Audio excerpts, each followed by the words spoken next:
Oke, next. Terus belajar apa aja? Nah, intinya di RC itu belajar tentang desain bangunan serta struktur dan konstruksi. Jadi desain bangunan ini tuh bagaimana kita merancang dari awal sampai nanti akhirnya harus dipresentasikan kepada orang lain. Kita komunikasikan dengan pihak yang membutuhkan. Terus belajar juga nih konstruksinya, struktur dan konstruksinya itu juga perlu. Karena apa? Karena dalam mendesain itu seorang arsitek harus memperhatikan estetika, fungsi, dan kekuatannya. Jadi nanti kalau ada anak sipil nih bilang, itu desainnya nggak bisa dibangun. Nah, anak arsi ini jadi punya argumen kalau desain dia, rancangan dia itu sebenarnya bisa dibangun, walaupun ya sedikit sulit gitu. Lanjut. Terus mau jadi apa? Ini sering banget ditanyain kalau lulusan arsitektur itu pasti jadi arsitek ya? Iya bisa jadi, uh, emang jadi arsitek gitu maunya, tetapi ada yang lain juga nih prospek kerjanya. Lanjut. Nah, kalau misalkan emang kepepetnya nggak jadi arsitek nih, masih bisa masuk ke dunia yang lain, dunia properti misalnya, dunia konstruksi, terus masuk ke biro-biro arsitek gitu, terus atau lanjutin jadi akademisi, jadi dosen gitu misalnya, jadi berkecimpungnya di dunia pendidikan dan penelitian, atau masuk ke sektor pemerintah. Nah, ini sering banget ya PUPR itu cari lulusan arsitektur, itu juga tidak menutup kemungkinan. Lalu kalau misalkan di dunia yang tadi, sektor-sektor tadi itu udah nggak ada nih, nah bisa masuk ke dunia desain grafis, fotografi, animasi, atau wirausaha. Jadi sebenarnya tentang prospek kerja itu semua pasti ada jalannya ya. Oh iya, kalau di RC itu nggak ada penjurusan, jadi nggak ada konsentrasi belajarnya itu dijurusin kemana spesialisasi itu nggak ada. Jadi mempelajari RC secara umum, tapi nanti itu ada ini mata kuliah pilihan yang bisa diambil kalau kalian misalkan minat ke arsip yang lebih khusus gitu, misalnya arsitektur rumah sakit atau arsitektur hijau dan lainnya. Lanjut. Eh, Nah, ini yang paling penting, kesan dan pesan. Jadi yang tertulis di slide itu emang beneran ya. RC itu seru dan emang beneran seru gitu. Karena kalau kalian masuk ke RC itu, kalian belajar banyak hal yang nggak kalian dapat sebelumnya. Waktu kalian belajar di SMA atau SMK itu, kalau langsung masuk ke RC ini langsung yang dipelajari itu beda gitu loh. Kalau teknik lain mungkin kan nanti masih belajar tentang kimia, fisika, bio, dan lain-lain itu masih ada gitu. Kalau di RC ada pun, tapi ada aja tuh, ada fisika bangunan ada, tetapi itu enggak yang mutlak kelek gitu loh. Langsung fisikanya banget tuh enggak. Terus bagi kalian yang minat ke RC, semangat. Udah sih dari aku, singkat. Oke, terima kasih Kak Rindi. Oh iya, sebelumnya saya tadi belum perkenalkan satu lagi. Maaf banget nih Kak Andini ya. Yang saya kenalkan dulu ya dari teknik sipil, lupa saya. Ya, Yaitu ada Kak Andini Fatih Rosidi. Yaudah, sekarang boleh dilanjut lagi, monggo. Sekarang PWK ya, berarti Mas Tisan nih, monggo. Oke, sebelumnya namaku Ibnu dari PWK UGM Angkatan 20. Jadi sebenarnya planologi apa sih? Bukan tentang mempelajari tumbuhan ya, karena istilah ini kayak masih jarang didengar sama orang-orang gitu loh. Jadi planologi ini tentang ilmu merencanakan suatu kawasan. Jadi dari ruang masa kini, terus kita merencanakan untuk kebutuhan di masa depan seiring bertambahnya jumlah penduduk manusia di bumi. Jadi di PWK ini kita mempelajari dari aspek lingkungannya, aspek sosialnya, aspek budaya dari suatu kawasan atau wilayah. Jadi ya kayak multidisiplin ilmu gitulah. Terus kalau di PWK UGM itu punya beberapa fokus peminatan yang nanti bakal, kalau nggak salah di semester 4 atau 5 baru dipilih oleh kita sendiri. Yang pertama itu ada perencanaan pariwisata, terus ada pengelolaan kota, pengelolaan bencana, terus ada real estate, terus ada kebijakan perencanaan perumahan, perencanaan perdesaan, pengelolaan infrastruktur, sama landscape planning atau perencanaan lanskap. Nah, ini nanti juga bisa membantu kalian pas tugas akhir di PWK. Tentu aja itu skripsi. Terus nanti kalau PWK itu nanti outputnya di mana sih kerjanya? Pertama bisa di lembaga pemerintahan, kayak di Kemen PUPR. Atau ya nanti juga ke Bapeda, ke Bappenas.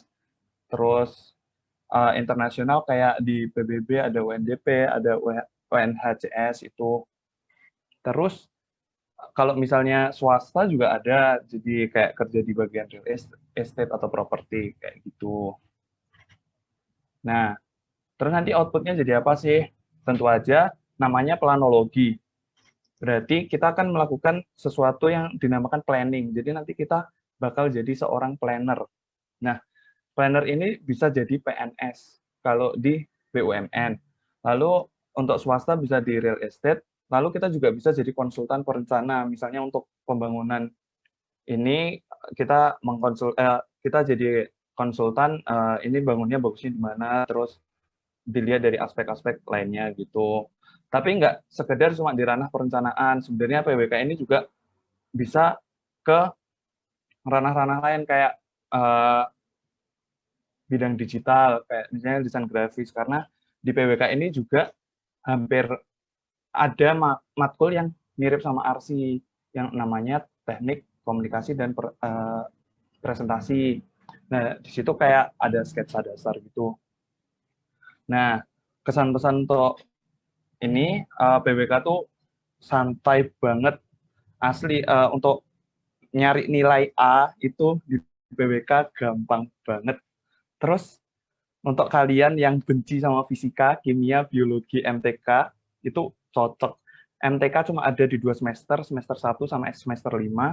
Semester 5 itu pun cuma statistika, semester 1 kalkulus dasar. Jadi nanti selama kalian kuliah tuh kayak misalnya ada kelas kalian nanti tiba-tiba tanya soal, kalian udah hilang semua itu loh ilmunya. Karena belajarnya udah nggak ada lagi fisika, kimia, MTK, bio gitu. Jadi pokoknya semangat buat kalian yang mau masuk PWK, pokoknya PWK tuh dijamin asik banget. Ini untuk sosial media sama LinkedIn-ku boleh di-connect sama IG-ku. Sekian. Terima kasih.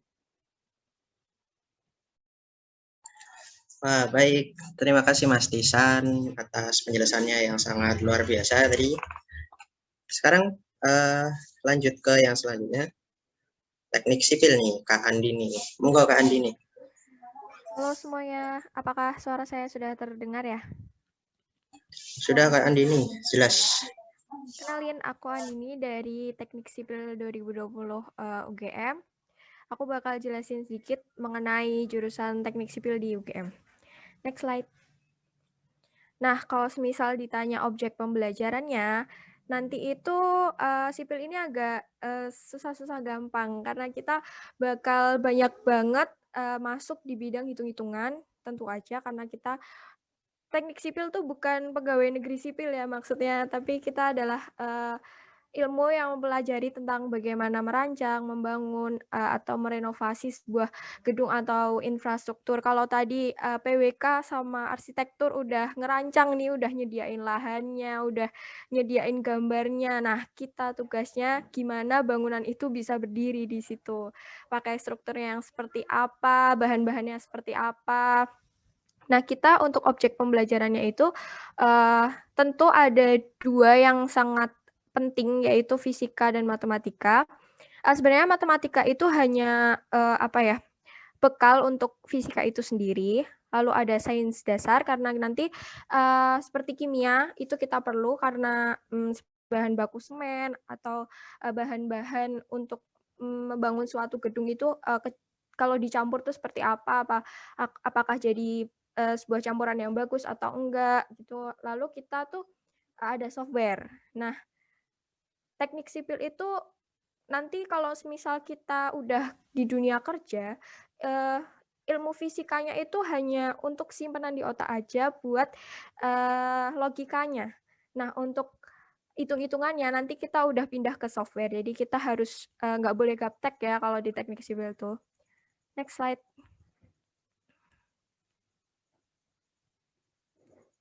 Next slide. Ya, nanti sewaktu di sekitar semester 5 atau 6 mungkin ya, saya juga kurang tahu kalau itu untuk bekal skripsi atau nanti kita harus memilih salah satu matkul untuk konsentrasi, itu ada struktur, hidro, geoteknik, transportasi, dan lingkungan.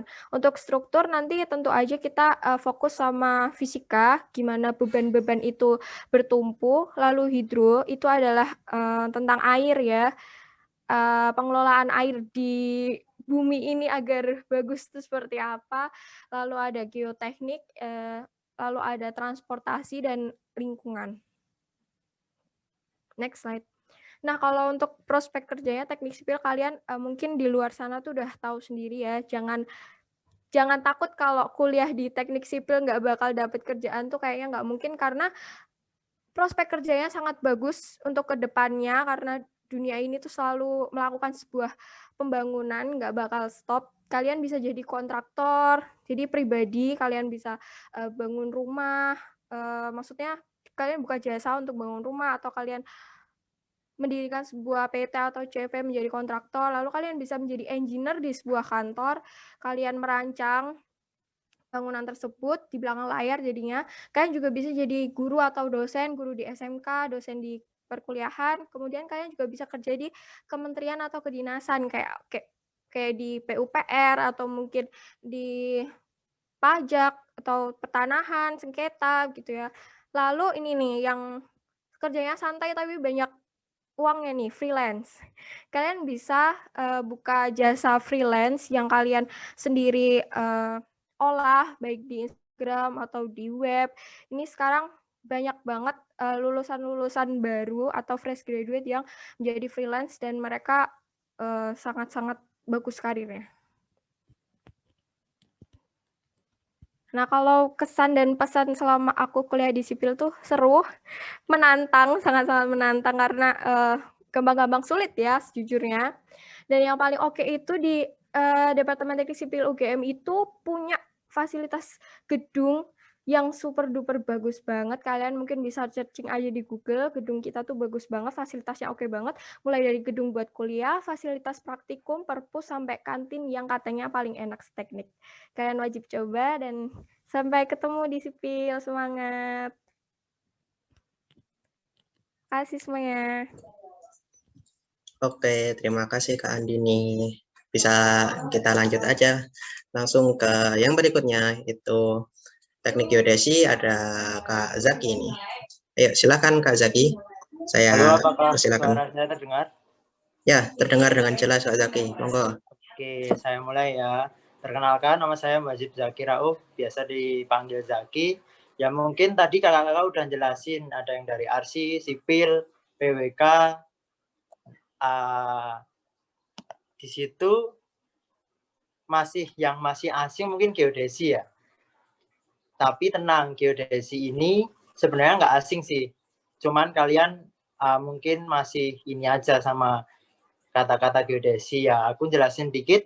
Geodesi itu ilmu yang mempelajari pengukuran dan presentasian bumi. Kita sebut pemetaan aja lah. Mungkin dari teknik sipil, teknik arsi, dan PWK itu yang paling mudah teknik geodesi. Percaya deh. Matkulnya enak-enak, cocok buat kalian yang menghindar dari kimia, biologi, fisika. Itu kalian cocok ambil ke geodesi. Terus yang kalian suka jalan-jalan, traveling, tapi dibayar, cocok banget tuh masuk geodesi. Oke, di sini aku jelasin bahwa geodesi ini mempelajari ilmu pengukuran. Jadi di geodesi ini nanti basicnya matematika. Jadi kita bakalan diajarin pengukuran yang baik dan benar itu kayak gimana sih kalian bakal dapetin di geodesi. Next. Nah, mungkin konsentrasi di geodesi banyak banget ya. Ada ilmu ukur tanah, pemetaan digital, fotogrametri, proyeksi peta, penginderaan jauh, kartografi, geodesi satelit, survei hidrografi, rekayasa kadastral, dan survei batas wilayah, dan sebagainya. Mungkin kalau geodesi lebih lebih umumnya ke ilmu ukur tanah ya. Soalnya nanti di BPN kita masuk semester 2, semester 3 itu biasanya sudah magang di sana. Jadi sudah kayak disediain tempat buat anak-anak geodesi. Tapi nggak menutup kemungkinan juga kalau pengen ke pemetaan digital atau penginderaan jauh atau survei hidrografi itu juga bisa. Cuma nanti untuk masalah magangnya bisanya paling di semester 4 atau semester 5. Next. Ya, mungkin pada bertanya-tanya ya, geodesi itu kerjanya kemana sih? Apa kalau lulus nanti takut nggak dapat kerjaan? Nah, itu salah besar. Geodesi itu punya prospek kerja banyak banget. Next. Nah, pertama jadi surveyor ya. Tujuan biasanya anak-anak geodesi itu jadi surveyor. Surveyor ini bisa di mana-mana seperti di pemerintahan, terus di pertambangan juga bisa, entah pertambangan di darat.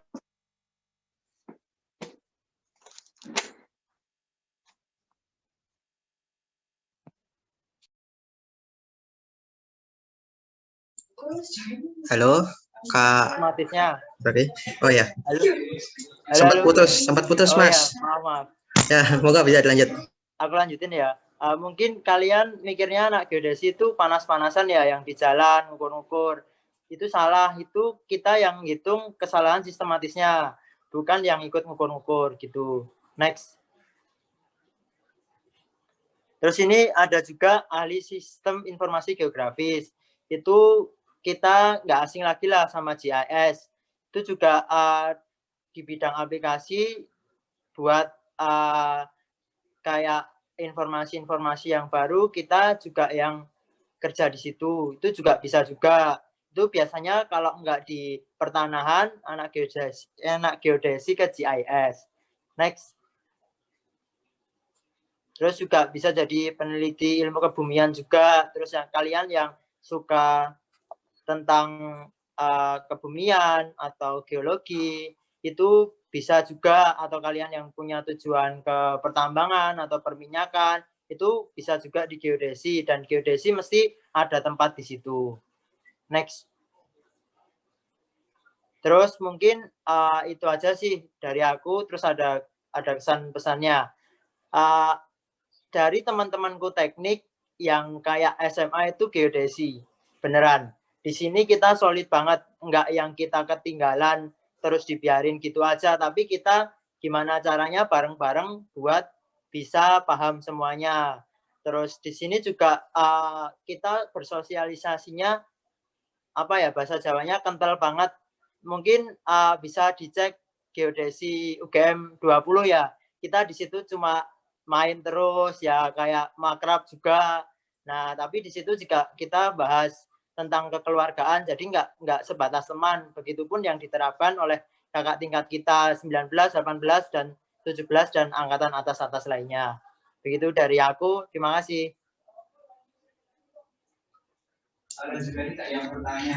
Oke, terima kasih Mas Zaki. Berarti ini sudah empat-empatnya ya.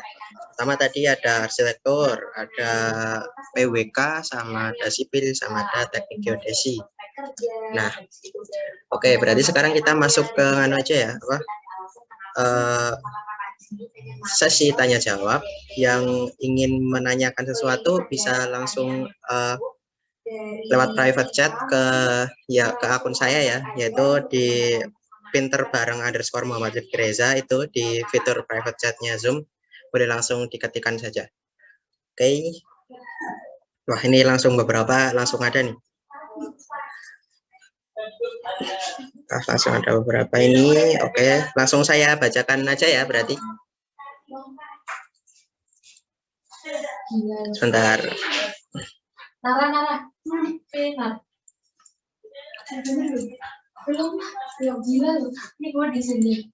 Oke, yang pertama ini untuk mungkin ini untuk Kak Rindi sama Kak Andini ya.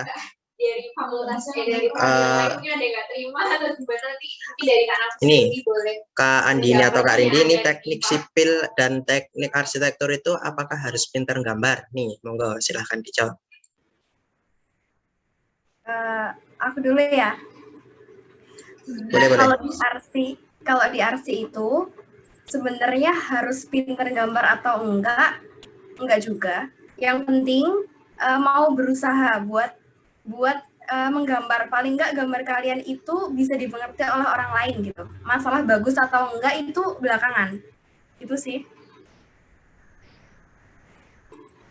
Kalau dari aku, kalau Kak Rindi bilang nggak harus, padahal sipil sama arsi itu masih banyakan arsi tuh gambarnya. Jadi kalau sipil tuh dikit banget gambarnya, cuman itu pun gambarnya kita nanti kalau semester 1 masih ada ya gambar tangannya. Nanti pun kita paling banyak gambarnya pakai software. Jadi kalian nggak perlu pintar gambar, nggak apa-apa gitu. Karena kita fokusnya ke ngitung strukturnya gitu. Makasih. Oke, begitu ya. Intinya harus mau belajar gitu ya. Kalau awalnya belum bisa ya semuanya pasti harus belajar. Oke. Ya, betul sekali. Oke, selanjutnya ini ada lagi buat teknik sipil dan arsitektur nih.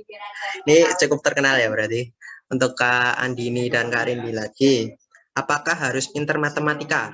Monggo, silahkan.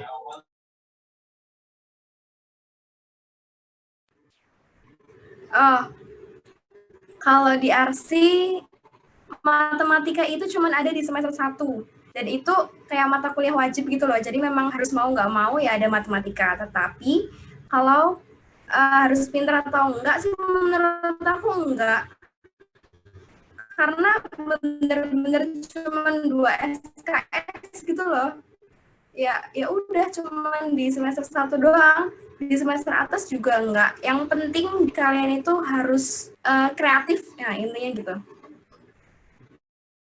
Kalau tadi gambarnya mungkin lebih banyak ke arsi, nah kalau ngitungnya ini nanti lebih banyak ke sipil. Jadi kalau sipil itu matematikanya banyak karena kita pakai dasarnya itu adalah fisika ya karena ngitung bangunan. Tapi kalau harus pintar enggak itu enggak harus pintar karena aku sendiri juga enggak sepintar itu matematikanya. Dan nanti pun kalau kalian, jadi kalau kalkulus atau matematika itu nanti yang dasar tuh hanya ada di semester 1 dan 2. Nanti untuk semester ke atasnya kita udah pengaplikasian ngitung pakai software. Jadi kalau semisal harus pintar atau enggak. Saya sendiri juga enggak begitu pintar. Terima kasih. Oke. Terima kasih Kak Andini sama Kak Rindi. Wah, ini sipil cukup banyak ya. Tapi mungkin saya ke yang lainnya dulu, soalnya ini juga ada beberapa yang lain. Nih, apa perbedaan, ini untuk Mas Tisan ya sebenarnya, apa perbedaan pembangunan wilayah, mungkin ini dari Fakultas Geografi, dan perencanaan wilayah kota. Monggo Mas Tisan, perbedaan PWK dan pembangunan wilayah. Oke, karena ini kan PWK sama PW ya. Jadi karena PWK itu di teknik, sedangkan pembangunan wilayah itu di geografi, jadi teori yang digunain tuh ada yang beda gitu loh. Kalau di pembangunan wilayah tuh lebih fokus ke aspek geografisnya. Tapi kalau di PWK itu fokusnya tuh nggak cuma ke geografis gitu loh. Jadi kayak kehidupan masyarakatnya di sana tuh kayak gimana toh, terus kayak budaya setempatnya gimana, terus lokasinya tuh karakteristiknya kayak gimana, misalnya kayak banyak mahasiswa atau banyak lansia atau gimana gitu. Jadi yang dipelajari itu lebih luas lagi kalau PWK. Terus untuk praktikumnya kalau di PW itu tetap namanya praktikum, tapi kalau di PWK itu namanya studio. Jadi PWK sama ARSI itu tempat praktikumnya sama-sama studio, tapi yang dilakuin juga bakal beda. Kalau PWK itu studionya nanti kayak kita diberi satu kawasan, dikerjain secara berkelompok. Nah, kita merencanakan suatu kawasan itu menjadi lebih baik. Nah, kalau PW itu aku kurang tahu ya kayak gimana praktikumnya, tapi yang jelas kayaknya sih bakal beda sama PWK gitu. Terus, oh ya, PWK juga mempelajari ekonomi wilayah yang dianalisis juga. Jadi ya itu tadi PW itu cenderung ke aspek geografisnya.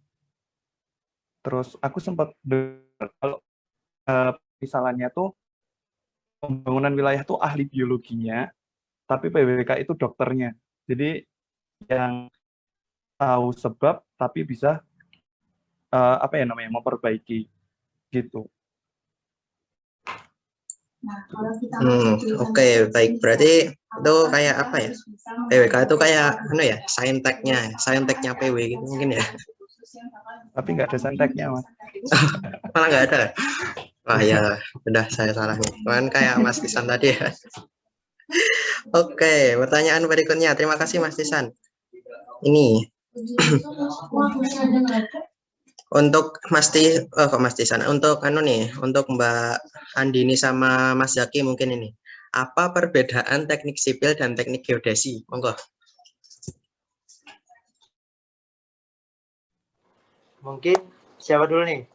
Nggak, kamu dulu nggak apa-apa. Oke.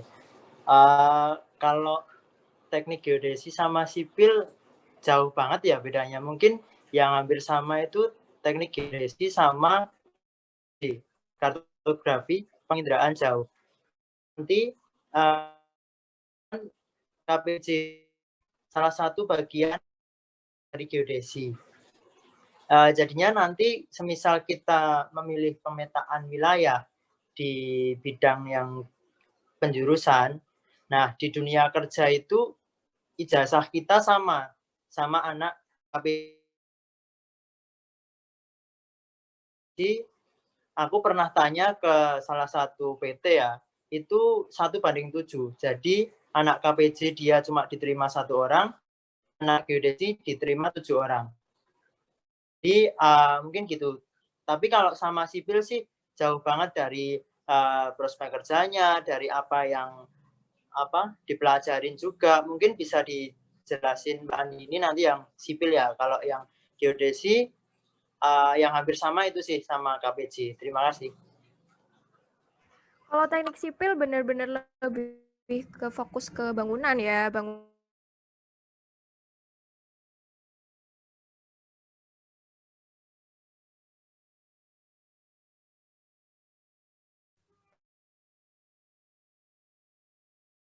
bangunan yang seperti itu. Mungkin ini mirip ke geodesinya, mungkin bagian geotekniknya. Nih, jadi bagian geotekniknya itu adalah salah satu peminatan nanti di mata kuliah. Nah, itu mungkin akan sedikit nyerempet-nyerempet ke geodesi. Terima kasih. Oke, itu ya. Berarti geodesi sama sipil itu jauh ya, malahan geodesi itu bikin peta, kalau sipil itu bikin rumah, gitu ya. Bikin bangunan, gitu. Oke, sangat mantap tadi jawabannya. Oke, selanjutnya ada ini, Kak mau tanya untuk matkul teknik sipil yang dibilang menantang tadi apa ya? Mungkin Kak Andini tadi bilang menantang tadi, monggo. Oh, yang menantang. Kenapa ya menantang? Karena kadang orang kan udah malas mikir gitu ya, yang matematika, fisika, tapi justru kita tuh fokusnya di ini. Jadi tadi teman-teman kan pada banyak bilang kalau kalian nggak mau ketemu yang fisika, matematika, ayo ke sini gitu. PWK santuy banget nih gitu buat yang nggak mau. Nah, terus juga cuman matematika. Nah, di sipil nih enggak nih, justru harus mau kecemplung di situ tuh. Menantang banget ya. Dia susah-susah gampang, tapi kalian nggak perlu khawatir di sini tuh bagus banget, di sipil tuh bagus banget. Dan apa ya, kalau semisal kalian harus pinter, ya enggak. Ya mungkin nanti kalau kalian pinter nilainya akan bagus. Tapi kalau misal kalian nggak pinter, jargonnya itu sipil solid. Jadi nanti pasti kalian dibantu sama teman-teman kalian. Kasih. Dibantu ini maksudnya gimana, Kak? Kok sedikit suspicious? Ya nanti bisa belajar bareng mungkin, atau nanti ya banyak lah caranya ya. Siap. Oke, terima kasih Kak Andi nih buat jawabannya. Oke, pertanyaan berikutnya. Mungkin ini pertanyaan terakhir ya, soalnya sudah waktu ingin akan menunjukkan 3.10 ini. Untuk Mas Tisan, untuk Mbak Rindi, biaya untuk praktik studio apakah memakan biaya besar ya, Kak? Monggo. Sebenarnya praktik studio itu ada di PWK juga ya. Tapi kalau di RC itu sebenarnya nggak besar banget, tapi juga nggak kecil banget. Jadi paling cuman buat beli bahan-bahannya gitu loh. Karena kalau kita bikin maket itu kan butuh kertas ya pasti. Kalau maket yang semester atas nih pakainya kertas mounting. Kalau semester 1 kemarin tuh baru pakai karton doang. Jadi mungkin itu benar, nah itu nggak bisa dibilang murah juga sih, tapi nggak mahal banget juga, ya lumayan. Dan itu bisa jadi satu perangkat alat gambar itu bisa dipakai selama masa 4 tahun kuliah gitu sih. Oke. Mas Tisan ada tambahan? Tadi katanya PWK juga ada ya? Maaf nih. Iya. Nggak tahu saya. Kalau studionya PWK tuh sebenarnya semester 1 harusnya ada maket sama kayak RC, tapi bedanya kalau RC kan maket bangunan, kalau PWK maket kawasan.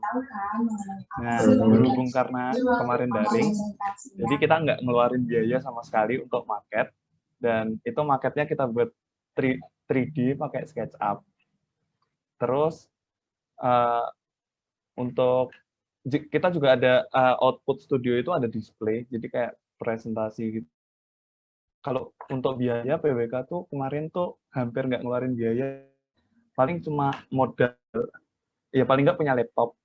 Laptop itu harus sih kalau di PWK, karena terutama semester 1 bakal main di salah satu yang bakal dipelajari di geodesi juga, namanya sistem informasi geografis. Tapi kita cuma belajar satu semester, tapi bakal dipakai di semester depan, kayak di semester 3-4 itu bakal dipelajari juga.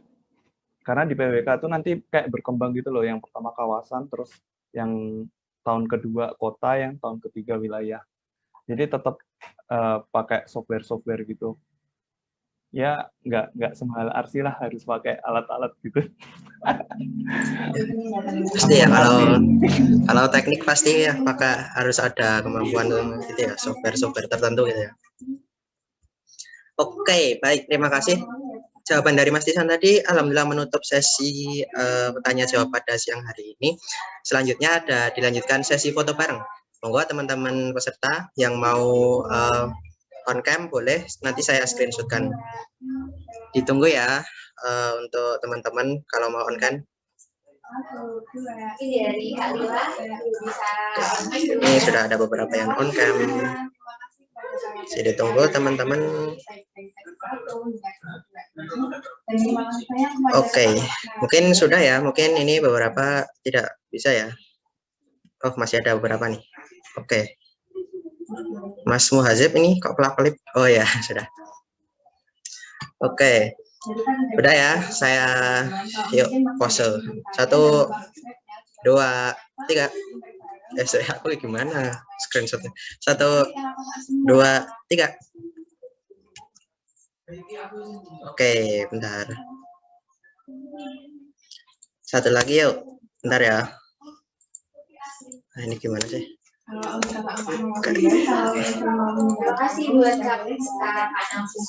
Oke. Satu lagi yuk. Pose bebas sambil bilang infrastruktur. 1, 2, 3. Infrastruktur. Oke. Sorry ya, nggak bisa jargon masing-masing prodi. Soalnya sudah 3.12. Oke. Terima kasih teman-teman. Terima kasih teman-teman yang sudah bergabung pada siang hari ini. Alhamdulillah secara lancar. Untuk menutup sesi kedua prodi pada hari ini, kita berdoa sesuai kepercayaan masing-masing. Baik, terima kasih. Saya akhiri. Terima kasih kakak-kakak yang sudah berkehendak sharing untuk teman-teman. Terima kasih semua peserta yang sudah join pada siang hari ini. Assalamualaikum warahmatullahi wabarakatuh.